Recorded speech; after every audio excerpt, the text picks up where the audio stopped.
go to Isaiah chapter 59 first. Isaiah chapter 59, our Haftorah reading. And I hope that you caught the connection with our earlier discussion on the hiddenness of God and the face of God. He says, behold, the Lord's hand. We could say the Lord's power. The hand of God speaks of his power. Is not shortened that it cannot save, nor his ear heavy that it cannot hear. But look at this. Verse 2. But your iniquities have separated you from your God, and your sins have hidden his face from you, so that he will not hear. The hidden face of God. So what do we pray when we have the Aaronic benediction? May you shine your face upon us. We want to see your face, because that speaks of your blessing upon us, and that speaks of your presence upon us. So but let's look at some other texts that I've written down. Go with me to Psalm 88:15. Psalm 88:15. This is no doubt the most depressive of all of the lament psalms, as it ends in a very distressful way. But look at what he says here. Look at verse 14. He says, Lord, why do you cast off my soul? Why do you hide your face from me? Psalm 88:15. Why do you hide your face from me? Go back to Psalm 27. Psalm 27. You're in the Psalms. 27th Tehillim.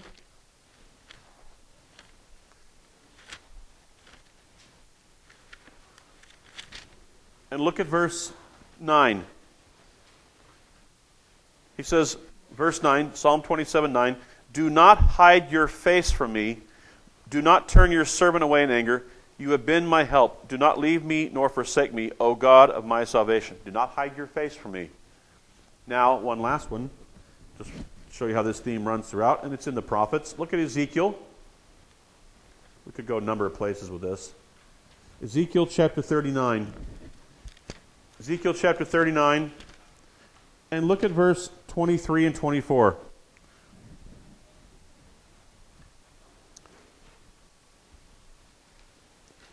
Chapter 39 of Ezekiel, verse 23, he says this, the Gentiles shall know that the house of Israel went into captivity for their iniquity, because they were unfaithful to me. Therefore I hid my face from them. He says, from them, I gave them into the hand of their enemies, and they all fell by the sword. According to their uncleanness and according to their transgressions, I have dealt with them and hidden my face from them. Why does God hide his face? What's it say? It's a way of saying that God is disapproving of sin. Okay? He hides his face. So Isaiah 59 talks about this hiding of the face. The Psalms talk about this, as we just read. But Isaiah 59 and Ezekiel 39 say the reason why God hides his face is because of our sin. He doesn't want to look upon it. So we come to the Aaronic benediction and we say, may the Lord bless you and keep you. May the Lord make his face shine upon you. That is, in a sense, may you live a life so honoring to God that there's nothing which would cause him to turn away. That's the idea. May you go from here at the benediction, may you go from here, and as you live your life, may there be nothing that you do or say that would cause God to turn away from you. That is, iniquity or sin. Because that's what causes his face to turn away. The hiddenness of God comes when we sin. Then we feel alienated from him when he turns away from us. So, O Lord, may the Lord bless you and keep you. May the Lord make his face shine upon you. That is, may you live a life so exemplary and so given over to his commandments and obedient to his commandments that nothing would cause him to turn away from you. That's the idea behind this face of God and the hiddenness of God. Any questions or comments about that?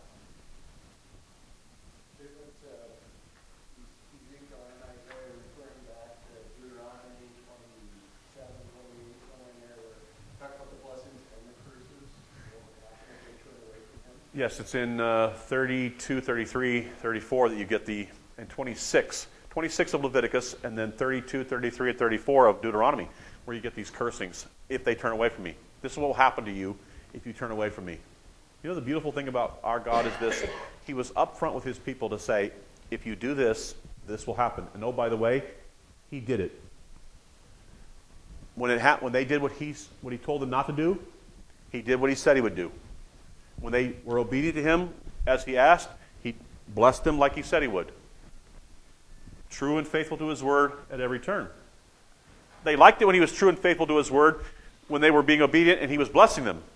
When they turned away from him and they received the curses for the things that they'd done, they didn't like that. They didn't like the punishment. God says, no, I'm a loving father. I will call my children back to me. So the hidden face of God is because of our sin. If we sense alienation from God, it's not because of something he's done wrong. It's something because of we've done wrong.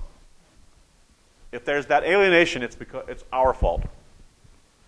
We have moved away from him.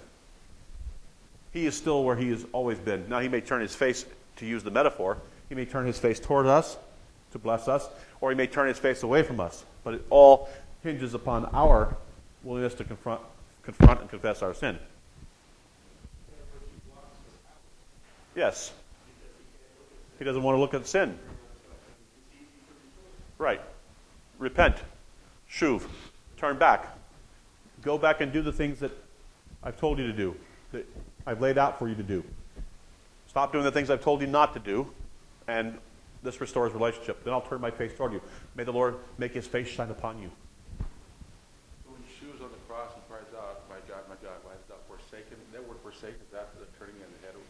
I think so, in a way, because what's happening, he's taking upon him the sin of all humanity. Right. And his father basically says, I don't want to look at this. I mean, he's basically taking it for us. So yeah, he's, in a sense, it's this turning away again from sin, because he's taking that guilt upon himself for us as our. So God, my God, why have you forsaken me? Why he sees that his father has turned away, and realizes that God has, in a sense, turned his back on this. He doesn't even want to look at this, but it's because he's taking the sin for us. He who knew no sin became a sin offering for us, that we might become the righteousness of God. Yes? Either we turn away, or he turns away. Either way. Yeah, somebody's going to turn away. Right. Turn away from. Right. So both, but you know what? Our turning back to him has him turning back to us. If we come back to him, we turn away first. We turn away to our own desires, our own sin. See, it's supposed to be face to face. We turn away from him, then he turns away from us. Well, we're going to come to that in just a second. I think it means some. By the way, you have the handout. Take the handout with you just for a second. Let's go into this text. Go with me to Numbers chapter 12. Numbers chapter 12. This is a fascinating text. For a couple of reasons, and for so many reasons, it's a fascinating text. All the way through the book of Numbers, we have rebellions. The people are rebelling against Moses, against the leadership. And there's different types of rebellion throughout this book. This one is most interesting because it's Miriam and Aaron.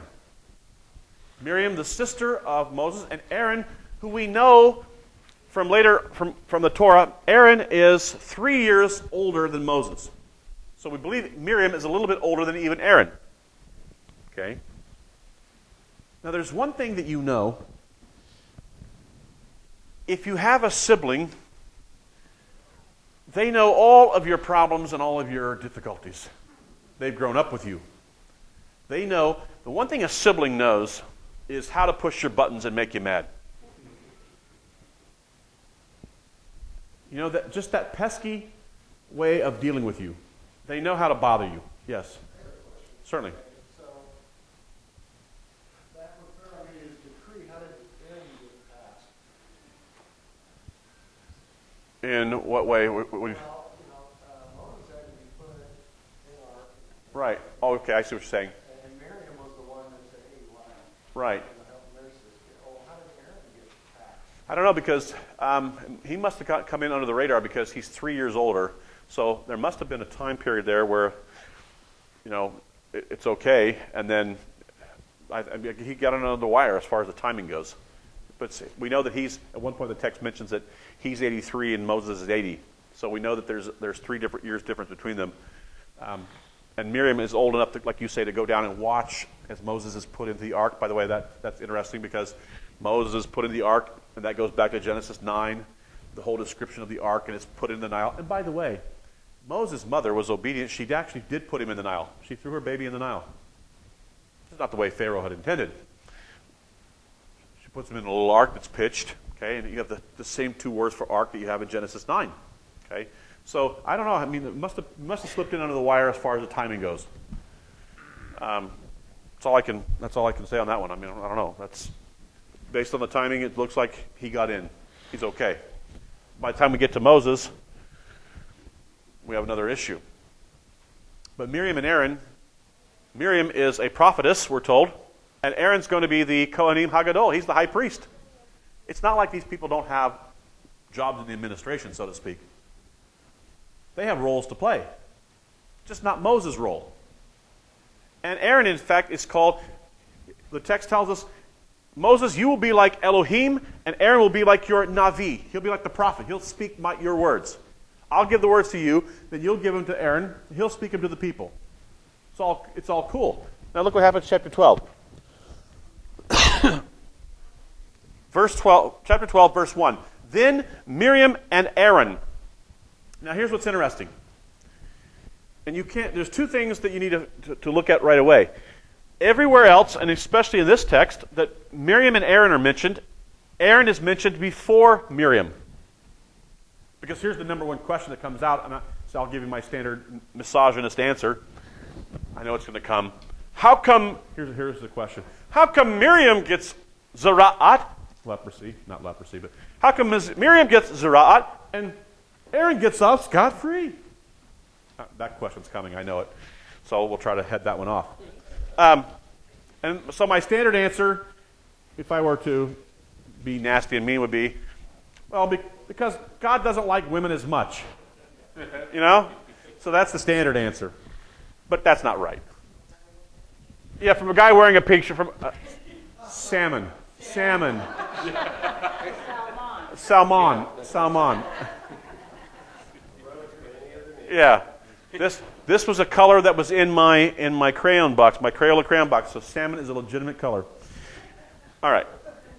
So the text says Miriam and Aaron. Notice that only here at this juncture does the text put Miriam in front of Aaron. That's key.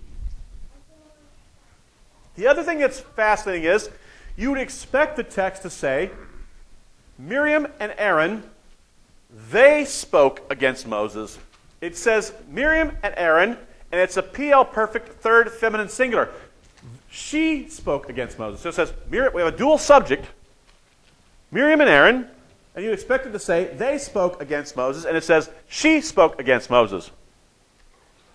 Okay, so that's 2 things that tell me that Miriam is the primary speaker in this.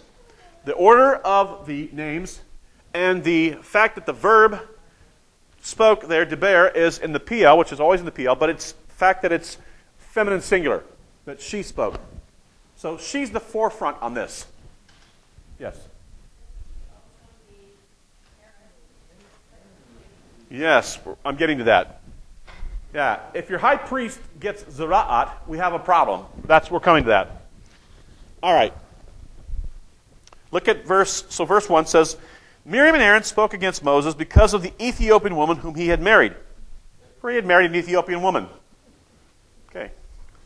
Anytime the text repeats something like that, kind of stop. We've talked about this before. Anytime you have that kind of repetition, what's the issue here?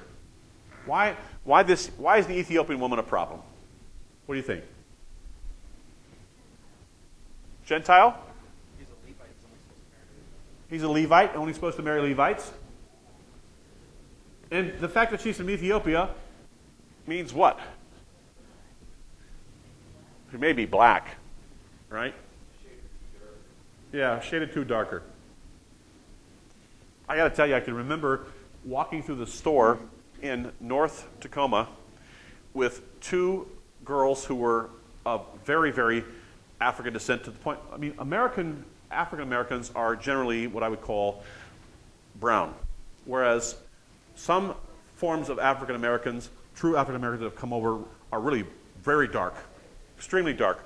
And you can imagine the looks I got when I'm walking along with my two daughters, who are very pasty white, and two that are extremely, extremely dark, about as dark as his shirt. And we're walking through the store, and people are looking at us like, this is not compute, man. How does that work? It's like, how do you have some that are so white and some that are so dark? That just doesn't, how do you do that? Okay, so he marries possibly a woman who's got some color to her. This bothers them. The technical term for this, anybody know what the technical term for not liking people of another race? Not racism, but there's another term for it. Huh? Xenophobia. Xenophobia. Yeah, Z-E-N, xenophobia. Fear of other peoples. Okay? Not liking other people groups. All right, so here's what we have. He says this. So they say, this is Miriam and Aaron. So they said, has the Lord indeed spoken only through Moses? Has he not spoken through us also? What do you think about that question? Well, we know that Aaron is called a Navi, a prophet. Actually, Miriam's a prophetess, and Aaron's the mouthpiece of Moshe. So, who are we to say that they didn't also get revelations from God? Maybe they did. And for the sake of argument, for the sake of their question, maybe they did get. Does God only speak to Moses? Maybe, maybe not. Look at verse 3. Now, most of your translations say this, and I like the translation you had. It said, now the man Moses was very humble, more than all men who were on the face of the earth. If that's the case, it sounds a little odd for Moses to be calling, if he writes this, to him to be saying he's the most humble man on all the earth. Okay? So, how did your translation read it? I think that's closer to actual. And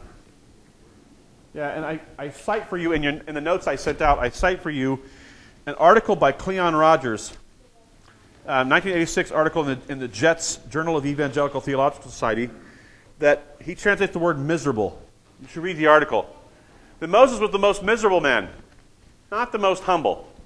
That's not the point of the text. The very fact that he's getting pummeled by his family here, another reason to be miserable. And why is he miserable? Because he's got these people that keep coming to him and saying, hey, Moses, we need food. Hey, Moses, we need water. Hey, Moses, we need paper towels in the bathroom. So it's always, there's always something, And Moses is always going, okay, I'll get right on it. All right. But the article indicates that the idea of, when we translate humble, can also mean the idea of miserable. For those of you who like to see the article, I'll pull it out for you and show you. But the idea is that he's not saying he's the most humble, he's the most miserable. And if you read the rest of the book of Numbers, he's got reason to be miserable. Verse 4. But I want you to notice something. Go back to verse 3, at the end of verse 2, excuse me. I love this line. Sorry, go ahead. I was going to ask then, because I know a lot of translations say Paul is humble. Yeah. Would then Paul kind of be more miserable? And I think you could make a much bigger case for Paul being miserable than for Paul being humble. I mean, you look at his life. He recounts his life and he says this. Twice I was beaten with rods 39 times. Once shipwreck. 3 times. So I mean, he lists all these things that have happened to him. I got to believe that he was, pretty beat down physically and emotionally over all the stuff that's happened to him. So yes, that may have humbled him as well, but I think it's also the idea of miserable. Just, you go through so many things in your life that I think that the idea is that you're just miserable because of all the stuff that's happened. Yeah, thorn in his flesh. Prayed 3 times for this thorn in the flesh to go away. God says, my grace will be sufficient. Okay. But, I mean, he suffered a lot of stuff. So he had every right to feel miserable. Okay, that's not to say he didn't have faith in God. It's just to say, look, God put a lot of bad things, got a lot of bad things to happen to him, for whatever his reasons. So I think Moses here is a very miserable person in the sense of a lot of negative stuff happened to him. Okay, now let's go back to something here just a second. What's the solution for Miriam and Aaron? Let's say they have a problem with Moses. What's the solution? The solution is simple. If you have a problem with a person, let me lay this out. You go to that person privately / quietly.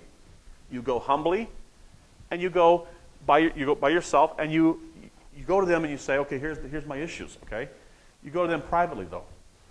You go to them quietly. You go to them humbly, and say, here's the issue I have. If they'd have done that, they didn't take this to Moses. They didn't take this to God, right? And it's not even an issue that Moses.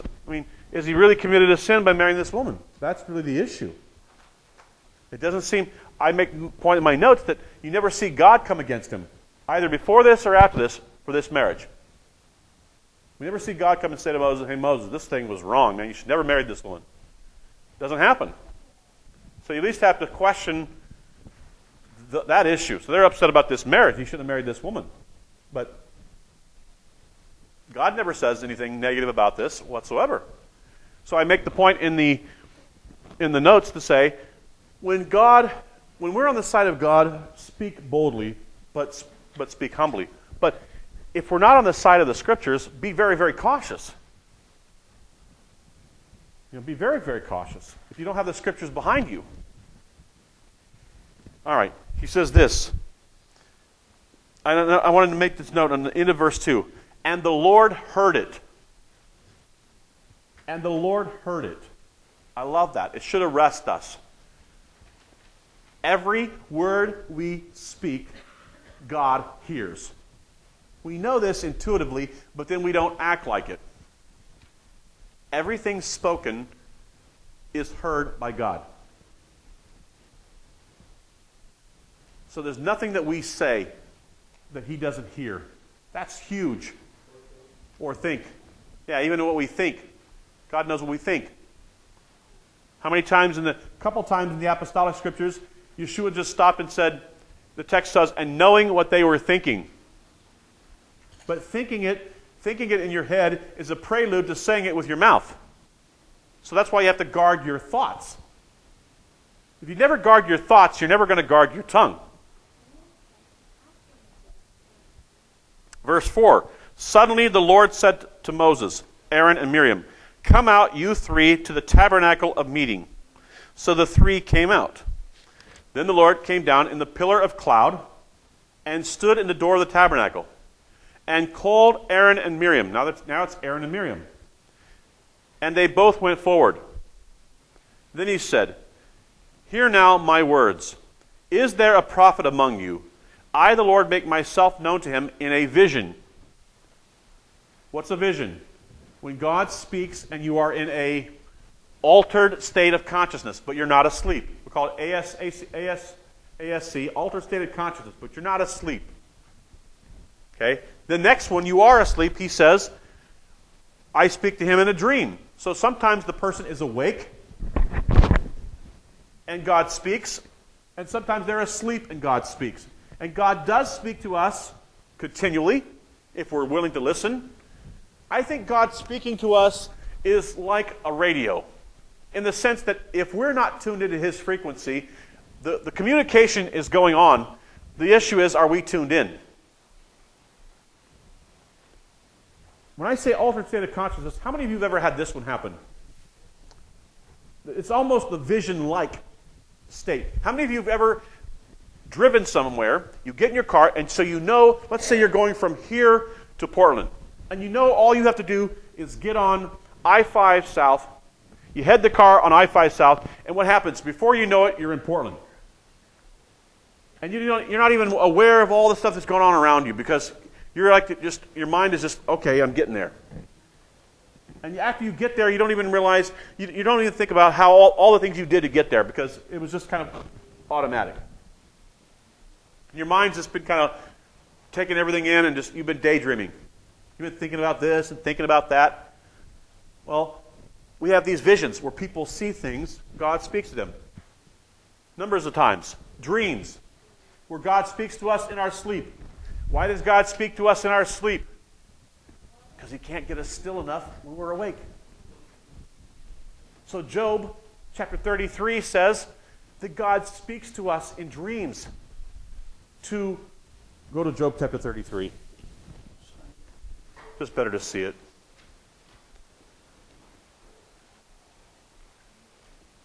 Job chapter 33. Look at verse 14. Job 33:14. For God may speak in one way or in another, yet man does not perceive it. In a dream, in a vision of the night, when deep sleep falls upon men, while slumbering on their beds, then He opens the ears of men and seals their instruction, in order to turn man from his deed and conceal pride from man. He keeps back his soul from the pit and his life from perishing by the sword. So God speaks to us in dreams to warn us of things, to instruct us. A lot of reasons why He speaks to us in dreams. Okay? When He can't get us still enough to listen to Him while we're awake. Now back to Numbers chapter 12. He comes down, God does, in this pillar of cloud. This pillar of cloud, I've argued elsewhere, veils the chariot throne of God. And He says to him, now in verse 8, I want to go skip to verse 8. He says, I speak with him, and most of your translations say face to face. However, that's not what the text says. The text says mouth to mouth. Here's what's interesting. Stay with me on this. Face to face, when I talk about face to face, we used it earlier, we're talking about proximity or intimacy. That God speaks with man face to face. So I just assumed as I was reading this that whenever we had the phrase mouth to mouth, it was just another way of saying face to face. Until I ran the numbers and said, okay, computer, tell me where else we have the phrase mouth to mouth used in the Hebrew Scriptures. The only three other places, 2 Kings 10, 2 Kings 21, and Ezra 9, you have them in front of you. And in each of these instances, the idea behind mouth to mouth was the idea of spaciousness. We'll read just one of the other ones. 2 Kings 10:21. Then Jehu, he's one of the kings, sent throughout Israel, and all the worshippers of Baal came, so that there was not a man left who did not come. And when they went into the house of Baal was filled, and they translate it, from one end to the other, or from mouth to mouth. Okay? And if you look at the other two references, it's the same thing.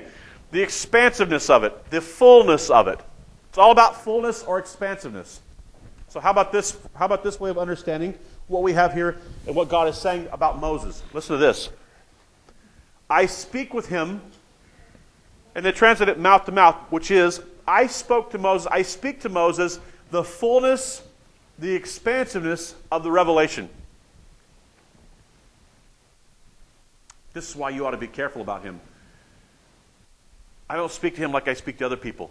Other people I give bits and pieces. Moses, I gave the whole thing. What does this say to us about the Hebrew Scriptures, the Torah? We have lived in evangelical Christianity, in Protestant Christianity for so long, where people think that there's an inferior text. I said it earlier. We have an inferior God with an inferior people and an inferior ethic. No. God says, look, I gave to Moses the fullness of the revelation. I spoke to him mouth to mouth, which is not about, later on he does say, earlier he says, he spoke to Moses face to face. So yes, they were in proximity and had intimacy. But he also spoke to Moses the fullness of the revelation, which tells me this. If whatever view of God I have, whatever thing I think about, it better have its seed form in the Hebrew Scriptures, in the first 5 books. It ought to come from there first. If somebody tells me that they believe something and they can't find a foundation for it in the first 5 books, my view is you better table it until you do. I want to find it in the first 5 books first. It better be there because he gave it all to Moses. He gave it to Moses in seed form sometimes. but it's at least there. You better have a verse or two there in the Hebrew Scriptures, in the Torah, that says this is the way it's going to be. This is how we ought to think. But we've gotten so to where if we don't see it in the New Testament, we go there first. That's backwards. We ought to move this way. Yes.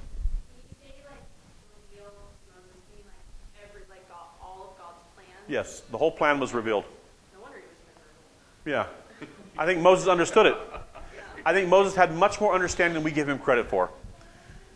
He revealed to him, like for instance, we've talked about in the past, how that the concept of Messiah is at the poetic seams of the Torah. So that everywhere there's poetry, there's a Messianic prophecy. So you have the poetry of Genesis 49. You have the poetry of Exodus 15. There's no poetry in Leviticus, but there's poetry in Numbers 22 to 24 in the Balaam oracles. Then we have the poetry at the end of the book of Deuteronomy, and there's also a Messianic prophecy there. Moses understood the progression of the Messianic prophecy. He started to see much more than we give him credit for. And all of how we know this is that when we look at the Psalms and the wisdom literature, it's the Psalms are the Torah put to music and put to poetry. The prophets are calling everybody back to the Torah and say, be obedient to it. And what is the apostolic scriptures about? The New Testament. The New Testament is really about how do diaspora Jews without a temple, living outside of Israel, how do they live out the Torah by application? Here's a funny one for you. I've changed a little bit of my thinking on Paul just recently. Tell you my thoughts. We've often said, well, Paul is the apostle to the Gentiles. Right? Text says that. How about this one, though? Paul is the apostle to the Gentile territories.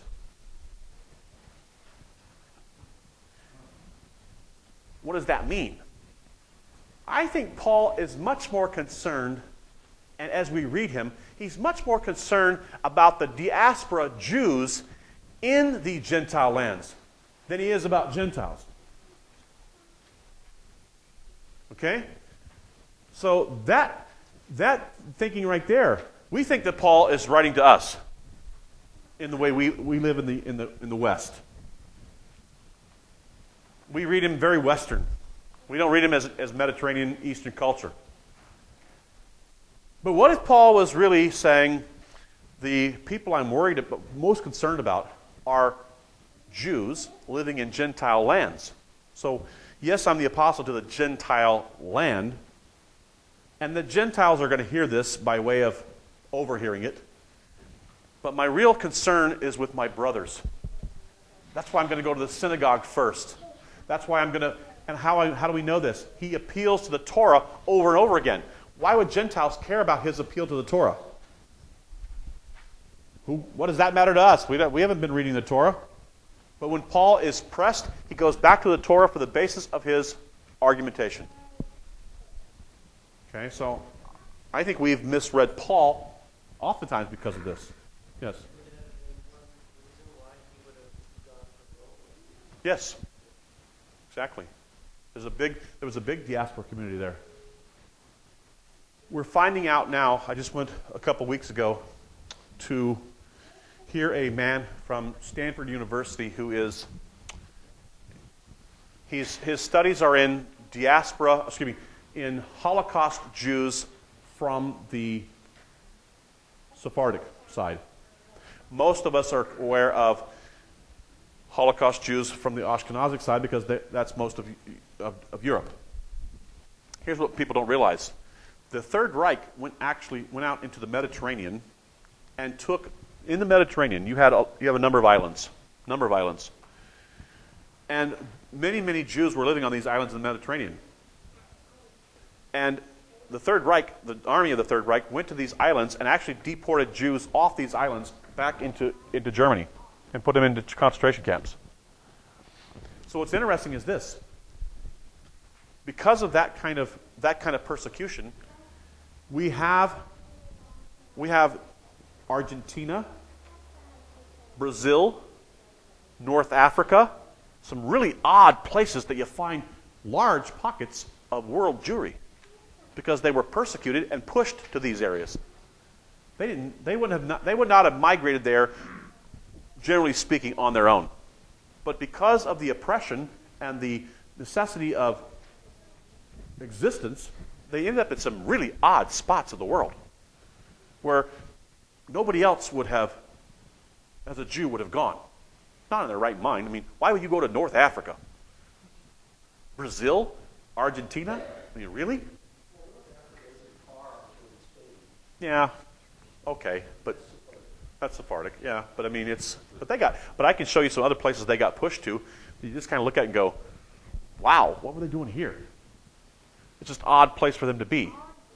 And my point is that I think Paul was going to some of these diaspora communities in his time period they had migrated to these areas, in large pockets of them, and he's saying, look, I want to reach my brothers and sisters who don't have a temple, who don't have, the sages right there at their hand, who don't have all this stuff at hand. I want to reach them. Now, if the Gentiles hear this in the process, that's great. But I'm really after my brothers who are in Gentile lands. Yes?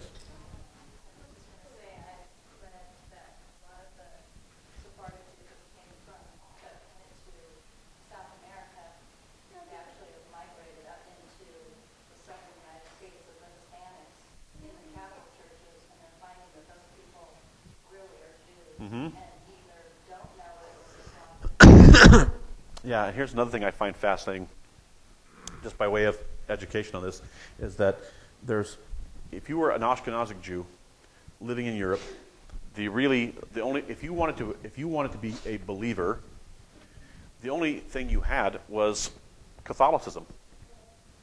I mean, what else did you have? You had Lutheranism, which was again Catholic light, so to speak, and you had Anglican, which is Catholic light as well. So really all you had was the Catholic Church and offshoots from the Catholic Church.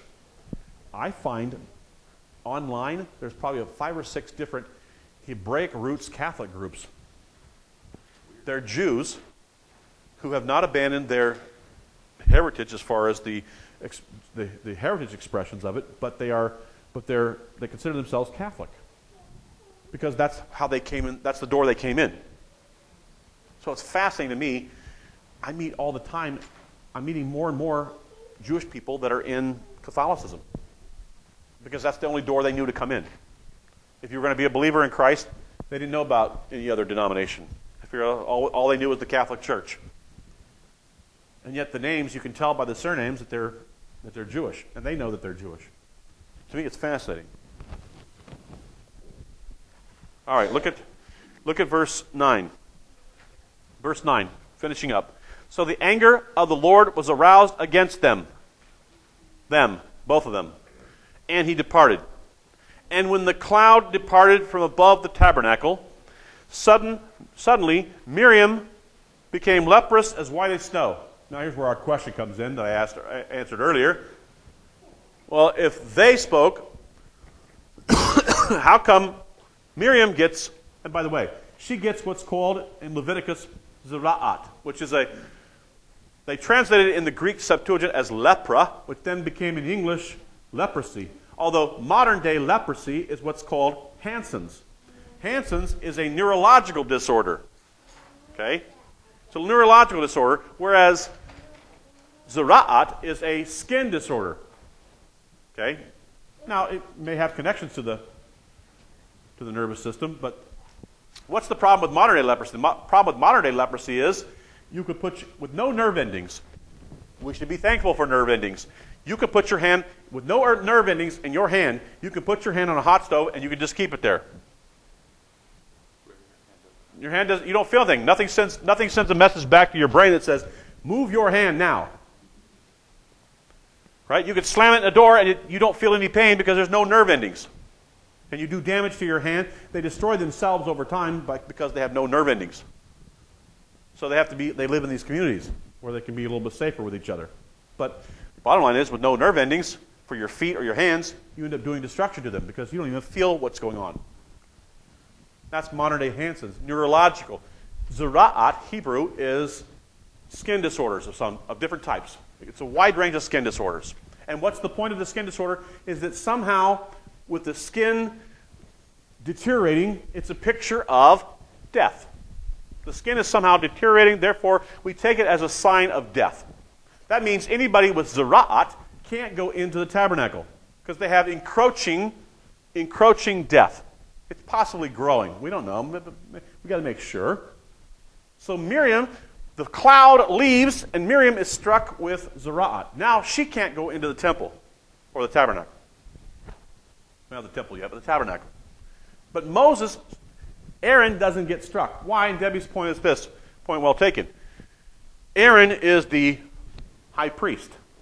If you have no high priest, did you notice in the Torah there's no remedy for the fact that you don't have a high priest? Let me take that back. If the high priest dies, we just bump the next person, the high priest's son, up into line. When Aaron dies, Eleazar is going to become the next. Everything's fine. And by the way, you know what the Torah says? If the high priest dies, everybody in the cities of refuge is automatically released. Right? So the death of a righteous man can atone for or can bring release to the guilty, or at least the ones thought guilty. Shadow of Messiah. The high priest's death can bring release to those who are in the cities of refuge. Now, what if the high priest just becomes contaminated and he can't go into the tabernacle? We don't have a remedy for that. He's not dead, but he can't go in. So nobody gets atoned for. Okay, so this becomes a problem. So God, in His mercy, doesn't strike Aaron. Okay? That's the mercy of God. Miriam gets struck with zera'at, and then what happens? Picking it up, verse 10. And when the cloud departed from above the tabernacle, suddenly Miriam became, in their translations, leprous, as white as snow. Okay? So the color of it is white. Then Aaron turned toward Miriam, and there she was, a leper. So Aaron said to Moses, O my Lord, please do not lay this sin on us, in which we have done foolishly and in which we have sinned.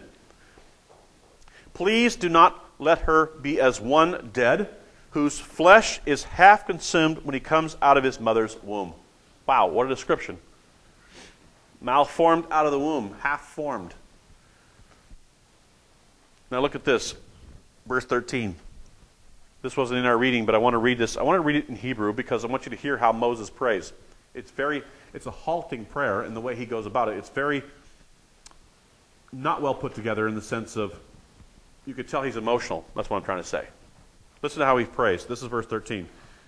And he cried, the text reads, Vayitzak, and he cried Moshe, El to Adonai, Lemor, saying, El na refa na la.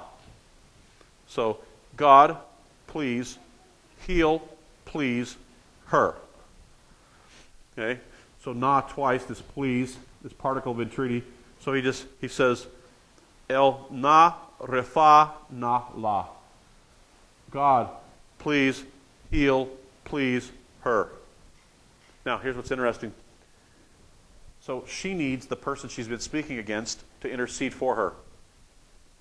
And look what happens. Then the Lord said to Moses, if her father had but spit in her face, would she not be shamed 7 days? Let her be shut up outside the camp 7 days, and afterwards she may be received again. So Miriam was shut out of the camp 7 days, and the people did not journey till Miriam was brought in again. And afterward the people moved from Hatzarot and camped in the wilderness of Paran. So 7 days, which if you go back and look, she has to do all of the sacrifices and the immersion, but it's only for 7 days. And by the way, she's the only recorded Israelite to ever be healed of zera'at, other than when Moses does this real quick. Okay? That has any extensive zera'at. She's the only one. But it's because Moses intercedes for her. El na rafa na la. Oh God, please heal, please her. 5-word prayer, and God does. But he says, you know what? It's got to play out for a week. It's got to do the weekly purification. week-long purification process. And here's what happens. Here's a difference in our thinking from the West. Western thinking from the East. Here's one of the fundamental differences. Do you realize that people that are into ethnicity, as far as studying different ethnicities, 80% of the world is what they call collectivistic. By that it means they think in terms of the family unit and the broader family unit when they make any decision. We are much more individualistic. But 80% of the world runs on this idea that you have responsibilities to the family, you have responsibilities to the tribe, to the clan. You have a wider circle of responsibility. Or, to put it in other terms, corporate solidarity. Corporate solidarity. None of us wants to think, because we have a personal walk with God, that our iniquity, our sin, can cause problems for the wider community of faith. But the truth is this, it can. The whole community is stopped and does not move until Miriam is healed. Then we can all move out again. God says we're all going to stay right here until this gets dealt with. And the time has passed. So, not only do I have a responsibility to walk in faith and in obedience to my God, but I also have a responsibility to walk in faith and obedience for you. Because if I do something, or if you do something, that causes God to say, you know what, until everybody gets on board, we don't like that. We want this personal walk with God and for it to only affect me. I want Him to bless me. I want Him to do for me. And everything's about me right here. But God says, no, I put you into a family. I put you into a community. And what you do, and by the way, even if you abandon community, you still have this corporate responsibility, even if you abandon it. And abandoning community won't do you any good. You have to attach yourself to some community at some place, somewhere. Because there's a corporate responsibility. See, you can't even begin to fulfill the Scriptures when you have, look how many times it says throughout the Hebrew Scriptures and in the Apostolic Scriptures, love your neighbor. How are you going to love your neighbor if you're living as a monastic? I'm just going to love God in my home. I'll just love God. Well, the second commandment is much like it, and you should love your neighbor as yourself. So you can't live in this isolation and this idea of being a lone ranger and think that that's going to help you fulfill the commandments. Because he keeps saying, love one another, serve one another, help one another, one another. Well, you can't be one another if you're off by your lonesome. So there's a corporate responsibility built into this. And the whole community stops because of Miriam's issues. Okay? So we don't like that. I think, okay, we prefer that, okay, God, punish her and we'll all be okay. But leave us alone. God says, no, everybody's stopping. Nobody's moving forward until she goes with you guys. See, there's that collective aspect to this that bothers our Western sensitivities. We'd like to believe that it only affects us. But the truth is, it has a fallout. And if you don't think that that's the case, look at generational sins and how they have an impact on the children. Look at the generational sins and look at how it affects the next generation. Righteousness also affects generations in a positive way. But sin has a negative impact on generations to come. People think, well, I'm just doing my own thing. And I'm not hurting anybody else. And the Scriptures would say, no, what you do has an effect and has impact on others. You can't just isolate yourself and think that it doesn't have any impact on anybody else. Whether for good or whether for evil, how you live your life does affect other people. And it does have an effect on the body at large. Questions or comments?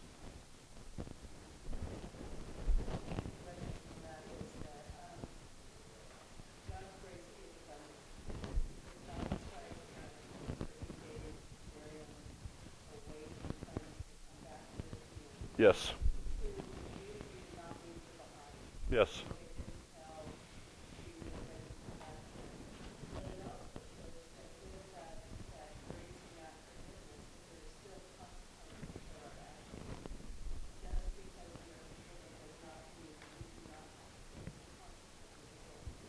Exactly. And I have a brother, I say brother in the sense of a brother in Messiah, who he will be the first to tell you that before he was a believer, he did all kinds of crazy things, really crazy stuff. And he says to me now, he'll call me on the phone, he'll say, "Can you have a word of prayer with me, man?" He'll say, he says, "I'm reaping things I sowed 20 years ago."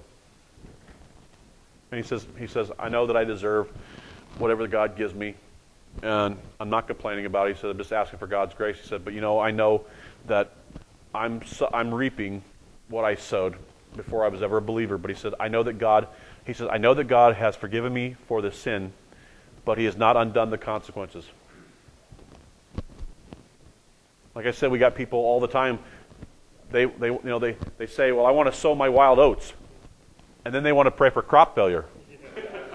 And God says, "Well, sometimes yes and sometimes no," to that prayer. You can still repent, and that repentance is good, and He's heading in the right direction. But you still have the consequences. So you get to make the choice to do. God gives you the freedom to make that choice. You get the choice like I said in the past, you get the choice as to whether you'll jump off the 20-story building. But once you jump off the 20-story building, the consequences of that are now you've gone past. Your choice was to jump or not to jump. But the consequences of you jumping, now you have to reap.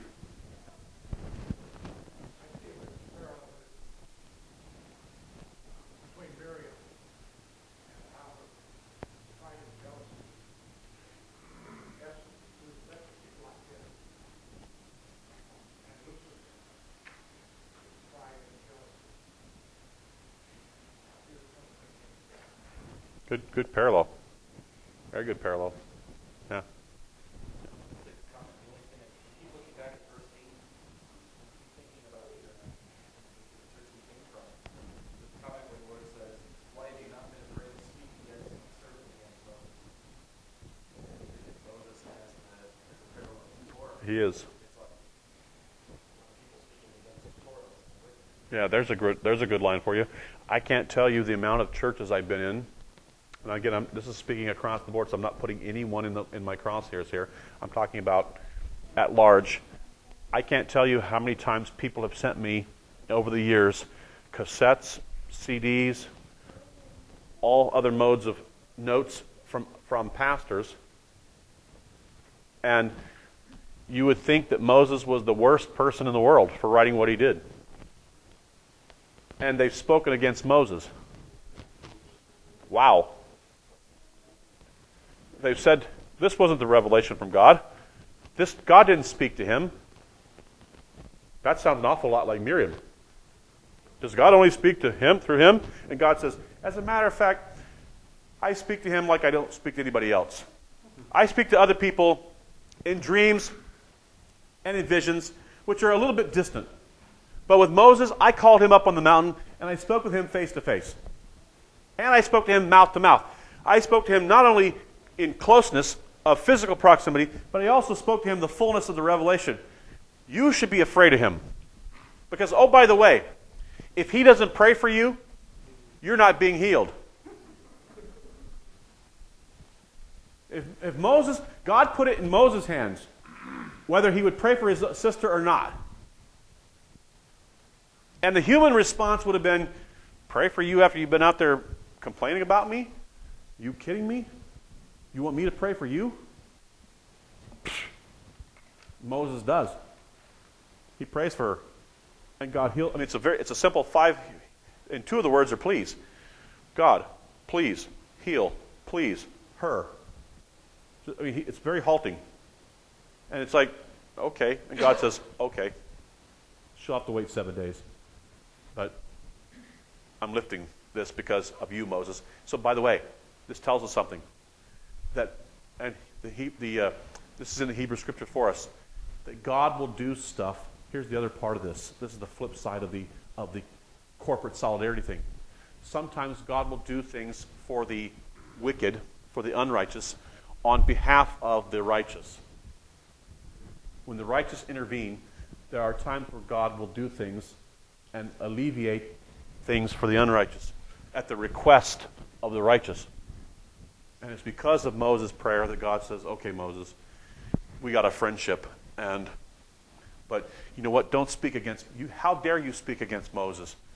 I spoke with him face to face. I spoke to him like no one else. He's a friend of mine. And I tell him things that I don't tell anybody else. Wow. And I spoke to him not only in proximity, but I also spoke to him everything. I laid it all out for Moses. You ought to respect him and fear everything that he's saying because it's all there. And yet we have my evangelical brothers and sisters who place themselves in the position of Miriam and Aaron, and they speak often against Moses. Has God only... No, God has spoken through Paul, and God has spoken through John, and God has spoken through all these other people. Has God only spoken to Moses? No, God has spoken through other people too. But not in the way he did with Moses. Not to the extent, and not in the same way. And for us to throw aside Moses, I think we are like Miriam, and that is, we need Moses. The very one that we think we don't need, the very one we want to denigrate, is the one that we're going to need. We're going to need Moses' prayer on our behalf to say, oh God, heal them, please. And God listens to a righteous man and is willing to undo what an unrighteous person has done. So, there is value in working towards righteousness and being that person that God would listen to and say, okay, because you have asked, I will forego some punishment. Exactly. Common grace. And we have that, yeah.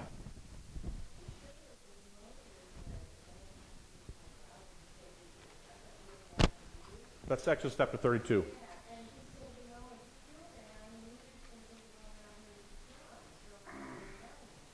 Right. Moses has a lot of chutzpah, but it's great. It's a great relationship. Because what does Moses say in Exodus 32 to 34 is what you're talking about. God says, and I personally think that God is challenging Moses to see what kind of leader he's going to be. Because he says to Moses, I'll tell you what I'm going to do. These people are messed up. I'm going to start all over with you.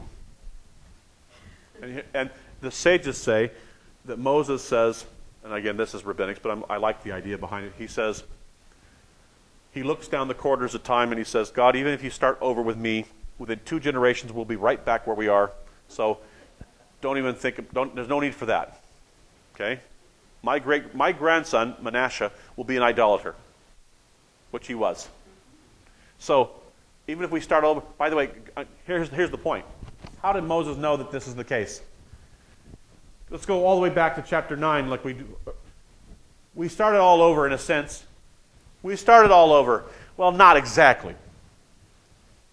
We started all over with Noah, Ham, Shem, Japheth, and their 4 wives, and God starts all over again.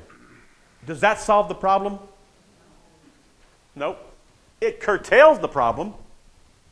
It curtails it for the moment, but it doesn't stop it. There's only one remedy. A new biology, someone born from above. You have to be born from above. You have to be a son of God. What does he say in John chapter 3? Unless you are, and they translate it born again, but he says, unless you are born from above, you can't become a son of God. So we need a whole new biology. And by the way, somebody says, well, it's not fair. It's not fair what Paul says that by one man sin entered into all the world. Well, then it's not fair that by one man we also have atonement for the whole world. So there's 2 Adams, the first Adam and the last Adam. The first Adam, and because of that righteous man, we all have atonement, we all have. So it's because of a righteous man that God listens to us and God speaks to us and God hears us.